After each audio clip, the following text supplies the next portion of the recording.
Literal na mabangong balita. Opisyal nang ipinakilala ng Beauty Derm Corporation ang kanilang newest fragrance collection. Tampok ang bagong signature scents ni Bulacan Vice Governor Alex Castro at actress-dancer Sunshine Garcia. Sa isang star-studded launch event, ipinakilala ang dalawang long-time Beauty Derm ambassadors bilang bagong mukha ng Beauty Derm Parfums.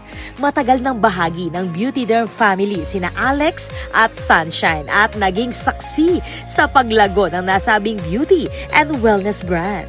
We are fortunate that Beauty Derm is still around after 60 years and continues to develop not only as a business, but also a cultural force. Ayon kay Beauty Derm founder and CEO Ray Anicoche Tan, ang bagong fragrances ay sumasalamin sa matibay na samahan, loyalty at genuine connections na naging pundasyon ng brand sa loob ng 16 na taon. This sense represents that brand growth isn't always about money. It's about how we make others feel, see, and smell. Kasabay rin ng event ang unveiling ng kauna-unahang Beauty Derm Parfums billboard ni Vice Governor Alex Castro at Sunshine Garcia. At speaking of loyal, ibinida rin ng mag-asawa ang kanilang mga paboritong Beauty Derm products na hanggang ngayon ay bahagi pa rin ng kanilang daily self-care routine.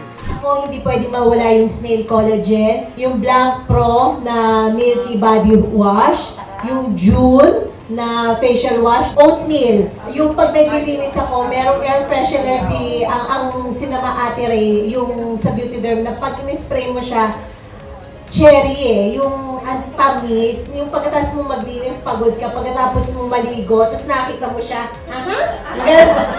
minsan, nagda-dry yung skin ko, namumula, yung pag may stress ka, o kaya pagka malamig, pag sobrang lamig, sobrang init. So, ginagamit ko sa facial wash ko yung June dahil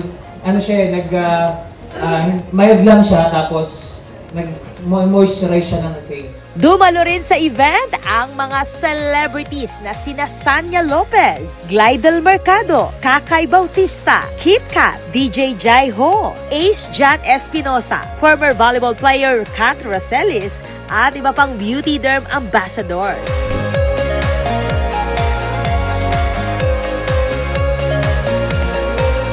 This is Patricia Mamangon on the spot.